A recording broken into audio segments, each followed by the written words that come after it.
WD18, Sam here, and welcome back to Player Ratings as Watford were defeated in the third round of the FA Cup 1-0 against Manchester United, thanks to an early Scott McTominay goal. I've kind of got really mixed feelings about this game, as we'll come on to in the actual player ratings, but before the game I thought there was so much positivity about the lineup. I haven't seen this much positivity, particularly on social media, in a long time. Fans were happy that the new signing Zinckernagel was starting. Fans were happy to see João Pedro back. I was a bit surprised to see Ben Wilmot not involved. I kind of feel like you wanna have that momentum building up when you're playing well, as he has done recently. But as we'll come on, I thought Sierralta and Troost-Ekong did quite well tonight, except for the opening goal. And also I was so happy to see Will Hughes back, and we'll come on to that as well. But I thought he was fantastic again tonight. I think overall, though, I think the main thing I've taken out of this is that the same problems being reinforced over and over and over again. That we're missing Capoue. I'm not saying that it's going to be possible in this window to replace someone of Capoue's calibre, because we know how good he was up for us over the 5-year period he was here. But Chalabar, again, I didn't think it was his worst game, but he's slow to get the ball out of his feet. He's sometimes slow on recovery, and we just need an upgrade in that area if we're even going to consider even getting playoffs this season. I'm going to go that far, because that position of the pitch, the way we play, is so important. And also up front, the fact that we created so many chances, so many balls into the box. Some of them were dreadful, but the ones that were actually not too bad, I think João put in a couple of semi-decent ones, and Gray just wasn't there, and he wasn't good enough tonight. His hold-up play was okay, but in terms of what a striker needs to do at the bare minimum, wasn't good enough. But if we're starting off with the goalkeeper, someone who a lot of people wanted to see, myself included, was Daniel Bachmann. And I'm going to give Bachmann a 7.5. Now, a lot of fans really, like on social media, I saw some fans thought he could have done better with the opening goal. Perhaps he was a bit slow getting over. And let's not be mistaken, I thought it was a fantastic header from Scott McTominay right in the top corner. And I think it's unfair to judge Bachmann for that, because I don't think he would have saved it anyway. I think it's very harsh to blame the goalkeeper for that. He probably saw it late as well. But a sharper goalkeeper, if he was sharper and we give him more minutes, then perhaps he would have got a hand to it. Who knows? But in general, he made some fantastic saves. The one-on-one from Juan Mata I really, really liked. Fantastic ball from Donny van de Beek, the little flick. And it was a really, really good save. I really want to see more of Bachmann. I think Foster's really, really on his last legs in this team. And he seems to be the real deal for me. He can play with the ball out. He can play with his feet. Sorry, he's got not bad kicking. Distribution's not too bad, as I said. And his shot stopping looked really good again tonight. And his general handling of the ball looked good. So hopefully we can see Bachmann have a few more minutes. And has he done enough to start against Huddersfield next week? I suppose we'll see. I think he'll stay loyal to Foster, but at least we know we've got a good backup. Now going on to Adam Messina, first start in a long time for him, I think. Slotting in at left back, I'm going to give him a 6 out of 10. I didn't think he had his worst game, but it was not his best game by a mile. Perhaps he felt the pressure of playing in front of Nigel Pearson. We all know what happened there, or what allegedly happened there. I felt he was partly responsible for the goal we conceded, which was on the whole dreadful defending, aside from the fantastic header from McTominay. But you know, again, for him it's just going to be about sharpness, getting back, and I really like Adam Messina, and I think he can play a big part for us this season, having that left-footed player at left back. Now, coming on to the first centre-half, I want to talk about William Troost-Ekong. 6.5 out of 10 I'm going to give him. Again, it wasn't his best game, wasn't his worst game, but he is such an upgrade on what we had. He's almost like the centre-half we were crying out for so long in the Premier League, and now we've got him, and unfortunately we're in the Championship, but he looks the real deal. I'll say it again, as I've said previously, is that now I'm not as much concerned about the defence, because Troost-Ekong's solid. Sierralta, who I gave a 7 for today, is solid. Wilmot's coming into it. Cabaselli and Cathcart are perfect backups in the Championship. So I'm not really worried about the defence anymore. I think Ivic did a good job in that area. But yeah, I'm going to give Troost-Ekong a 6.5 out of 10. Sierralta, I'm going to give a 7. I think he gets better every single week. I thought today he was superb. He handled Mason Greenwood perfectly. Greenwood didn't really get a sniff. He gets a lot of distance on his headers, which I think is important.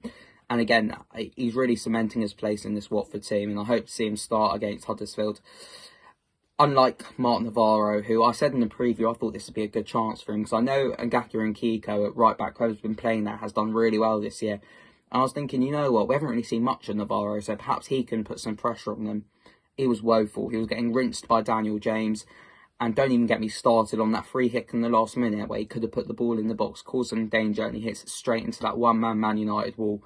Not good enough at all. I'm going to give Navarro a 5 out of 10. Wouldn't be surprised if we don't see him in a Watford shirt again.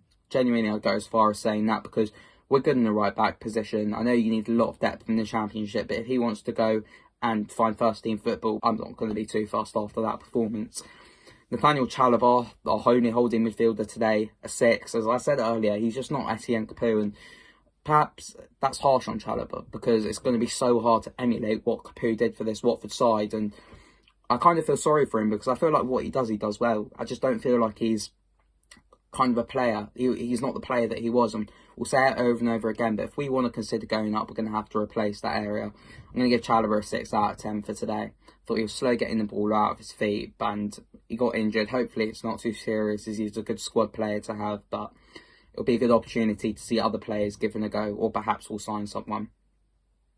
Now I'm going to give Will Hughes a 7.5. It's so good to see Hughesy back starting and seeing with the captain's armband when Chalabar went off injured. He's going to be so important for us this season, and just to give him those 90 minutes is going to be absolutely huge for him and for the team as well. Just gave us everyone that massive boost, knowing him. He's got he's got the tenacity and the energy to run around for 90 minutes. So he's going to be really important. And I do fear if we don't go up this year that he will go off to a Premier League club, and deservedly so. But hopefully he can stay fit. He'll be so important for us this season. Zinckernagel, the new signing, I'm going to give him a 7.5. Looked lively. His free kicks were very on and off. His corners were very on and off. Some of them were very poor. But there's certainly a player there. Fantastic bit of business again from the Pozzos. That's one thing you can't really... I know a lot of questions. I've been one to question the Pozzos of late. But it's going to be really, really important that they carry on finding these players for us if they are here for the long term. Because we've seen with Richarlison, we've seen with João Pedro. I know they were much younger than Zinckernagel is, but these are just gems that they find on the cheap and from lower leagues. And if he can, if he gets anything close to those performances against Man United today, then I think he'll boss the Championship, and I'm really excited to see more than him. And talking of João Pedro, I'm going to give him a 7.5. Again, his comeback game, I thought he did really, really, really well today. I really like João. I'm not really sure where he went, because I think he was injured, but partly taking a rest. I know he got married, but we can speculate all we like, but I really like him, and I think he's another young player. I'll be surprised if he stays in the summer if we don't go up. He's got so much talent. He's got that Brazilian flair that we haven't seen at Watford in a long time, perhaps since Richarlison.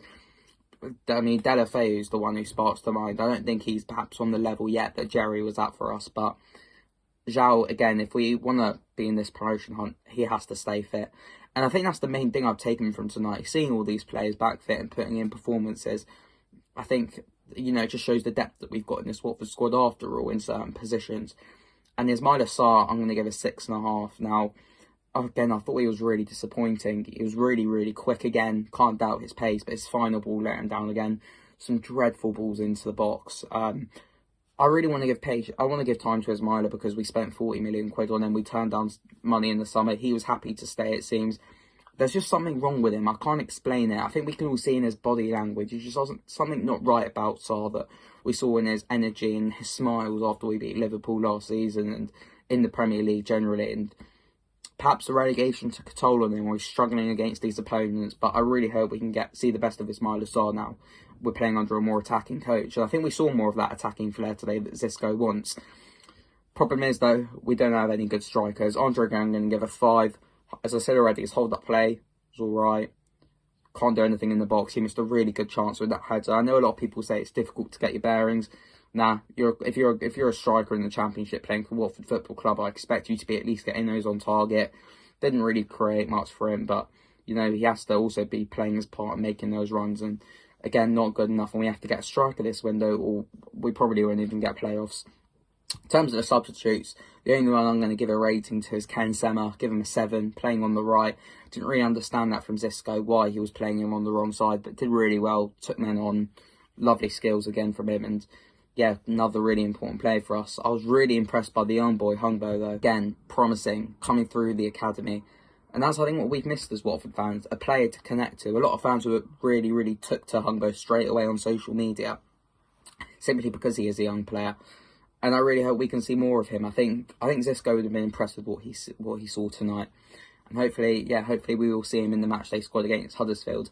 And I'm not going to bother rating Ben Wilmot and Gakpo or Phillips. Didn't really do much of not necessarily their fault, but it just wasn't their not their sort of game, but they were coming on at a time in the game where we weren't really going to be defending as much. Xisco, I'm probably going to give him a 6 out of 10. The only at the start, I was really questioning what our game plan was. Some players were pressing, some were sitting back. I really couldn't tell where we were going with this. And in the second half, I was confused why Zinckernagel was on the left and Sem was on the right.